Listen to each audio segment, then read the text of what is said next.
Magandang gabi po. Ngayon po ay linggo, no? At tayo po ay gumagawa ulit ng ating paboritong free reading, no? Para po sa inyo lahat. Again, wala po akong message pa kung ano po ang nilalaman ng ating baraha sa ngayon. Ngunit,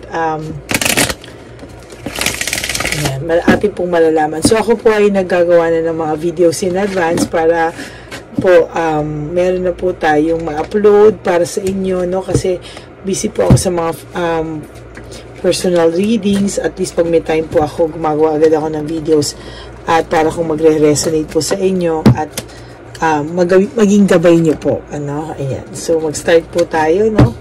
Ano po kaya ang mensahe sa atin ng Divine Universe, ni Mama Mary, Papa Jesus, Souls and Goddesses, Spirits, Archangels, gabayan niyo po ako sa aking message po ngayong gabi para po sa aking mga subscribers na pinakamamahal ko pong mga kapatid na nangangailangan ng aking gabay at tulong.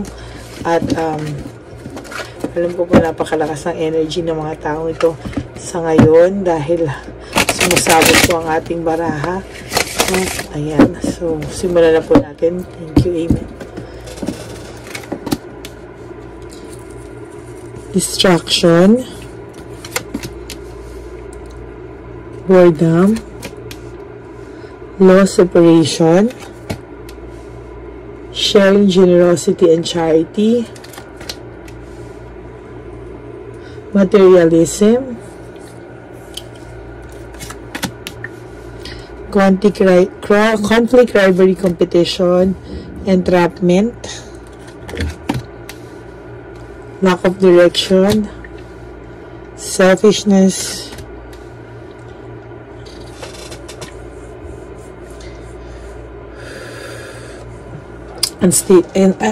instability. Okay. Ang energy po na nakukuha ko ngayon dito, basahin ko mo ito. So, distracted ka pa rin po. Burdened ka sa mga pangyayari sa buhay mo because of loss and separation pa din. Tapos po, sharing, generosity, charitable, masyado ka pong mapagbigay, no? Wala ka pong pinipili. So, kahit po mga kamag-anak niya, mga pamilya niya, na-extend mo po doon yung pagmamahal mo, yung pag-aalaga mo, no? Itong lalaking to ay talagang ginasusan mo, minahal mo, talaga ang kapalit lang ay kaligayahan mo. May third party ngayon, dahil may conflict, rivalry, competition, meaning meron isang kalaban ka or meron kang karibal dito sa taong to, no? So, ikaw ay may victimization, parang ikaw na yung nagbibiktima sa sarili mo, no? Ayaw mong mag-move on sa taong to or hindi ka makapag-move on sa taong to kahit na ikaw ay wala ng direction sa buhay. Ang taong to ay sobrang selfish at hindi siya stable. Malamang ikaw nagtatrabaho para sa inyo, no? Pero nangyari na ang lahat ng to. Tingnan natin kung ano nilalaman ng baraha para sa iyo. Anong mensahe ng baraha natin para sa iyo ngayong gabi. So, ikaw na ang babasahan natin ngayon kung ano ang pakiramdam mo at kung ano ang nangyayari sa iyo sa ganitong sitwasyon ito, no? So, ikaw ay may overthinking. Biglang may satisfaction. Biglang disaster, last and sex. Union, partnership. Lost man standing. Weakness. Okay.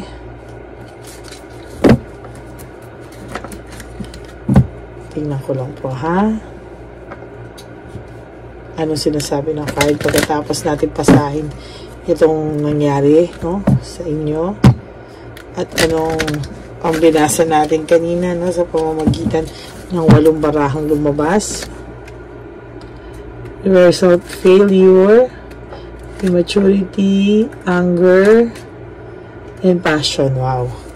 So, ang nakikita ko pong energy dito ay okay ka ngayon, matatag ka na ngayon, marupok ka ulit bukas.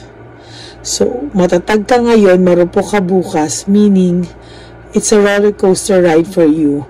Sakit na sakit ka pa rin, pero maaaring bukas, ay okay na pala ako. Kaya ko na pala. Sa susunod na araw, ang sakit-sakit, hindi ko na naman kaya. So, ganyan talaga kapatid, ano. Dito binabalansin mo lahat ng bagay, no? Tapos, okay na, satisfied ka na.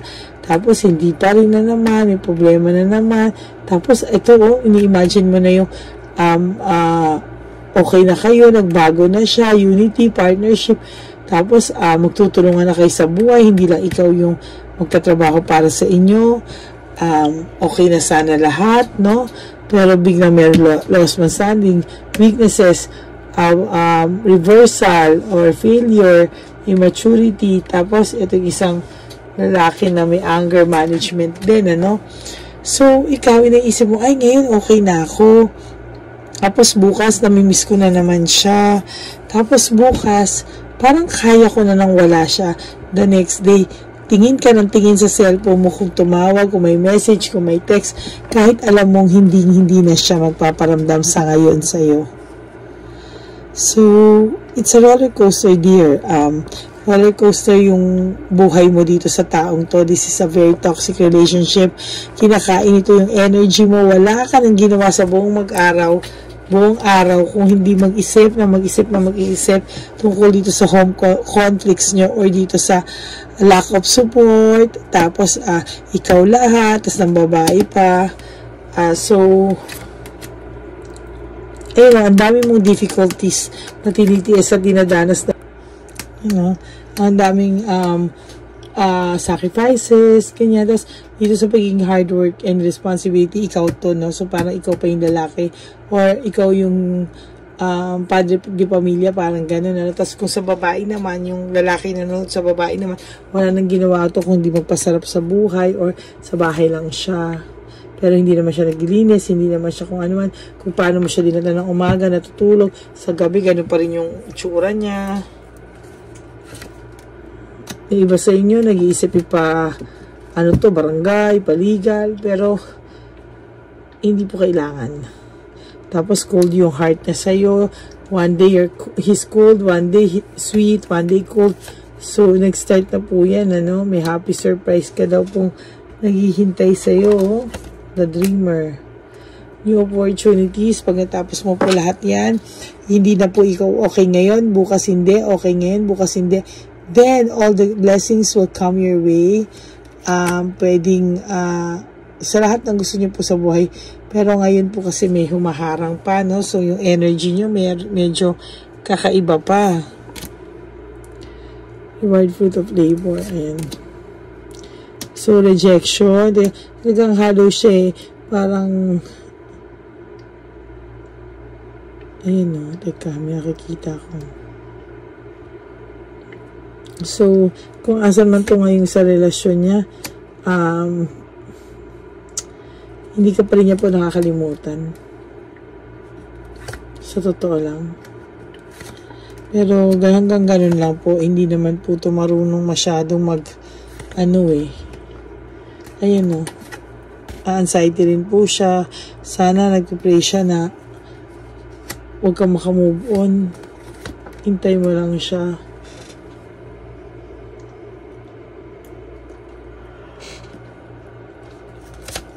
Ayan. Abundance. Ayan, no? Paano hindi makarating po sa yung blessings kasi lagi may hindrance, di ba? May restoration. Kailangan mo mag-rest.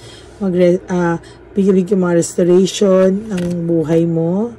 Ayan. Lumabasa naman ang ang broken family, oh.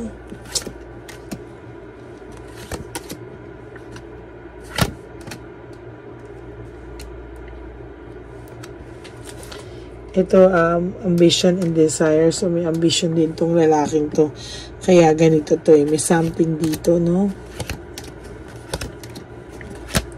Sabi, win at all costs. So, ikaw, parang palabang ka. Hindi ka naman basta-basta sumusuko eh. Kaya, ituloy mo lang yung laban mo. Ayan, no? Loss, grief, self-pity. Yun lahat ang nararamdaman mo. Sudden shock. The next day, okay ka na naman. Tapos the next day, na-feel mo niloko ka na naman. Parang pabalik-balik sa cycle na yon, ano?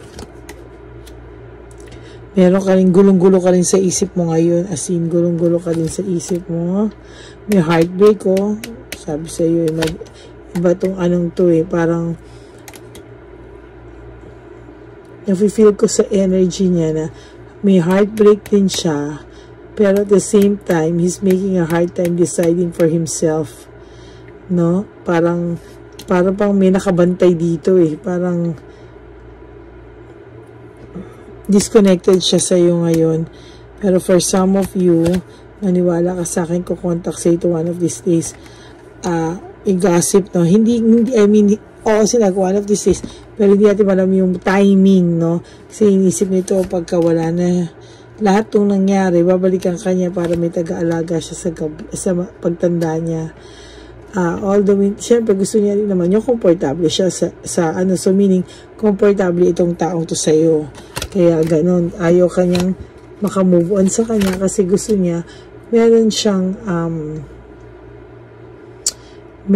siyang babalikan. Pag natapos lahat to at hindi successful lahat, alam niyo may isang tao siyang babalikan at ikaw yun, kapatid. Yan, dami niya ngayon pinagdadaanan. Nung nawala ka, parang humirap yung buhay niya. Kailangan niya na kasi magkayod eh.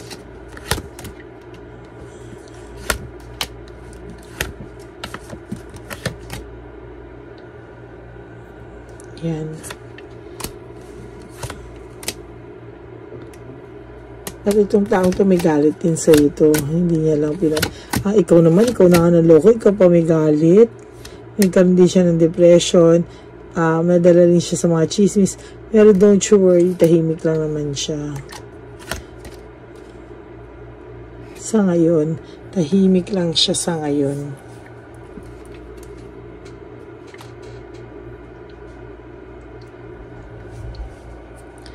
Okay? Tahimik siya dahil may mga, di ba mayabang tong taong to, sobrang yaman, pero ngayon tahimik siya kasi may mga times na nade-depress din siya. May mga times din na naisip niya na bakit ko daw nagawa, pero kasi parang may urge sa kanya na gawin to, ganyan, tapos sinisisi ka niya. Ayun, umalis talaga siya, may separation talaga. Well, kapatid, kung ikaw ay nagtataka bakit okay ka ngayon, bukas hindi, okay ka ulit, bukas hindi, it's because sometimes, okay, kahit gano'n naman po ito kabato, at kahit niloko ka po nito, no, meron pa rin itong realization, no, na minsan, meron din itong regret niya din yung ginawa niya, pero wala, nandiyan na yan. So, kailangan na niyang harapin yan bilang lalaki, no, na maging maayos na lang yung kanyang relasyon sa ngayon kasi hindi talaga maayos, away dito, away doon, tapos ano siya, minsan nalulungkot, parang ikaw, kasi nahihila mo yung energy din niya, so minsan malungkot din tao to, minsan masaya na rin, tapos malungkot, tapos masaya, so yun, pray tayo para mawala yung okay ka ngayon, bukas hindi, okay ka ngayon, bukas hindi. You have to decide at panindigan to kasi ito kapatid, laban mo to eh, diba? I can only do so much pero ikaw pa rin to, laban mo pa rin to, wag mo ipatalo, diba? So, I hope na nag-resonate po sa inyo to. Just give us a like and happy Sunday everyone. Sana po lahat kayo nakapagsimba at sana po lahat kayo ay i-bless din ni Lord ng bonggang-bonggang-bongga. Ayan. So, maraming salamat sa inyo lahat and have a blessed good night. I'll see you again tomorrow and naglabas na po ako sa live ko, no? So, tingnan nyo na lang po yung schedule, no? Para lahat tayo updated. Okay? Thank you very much and may God bless you everyone. Bye!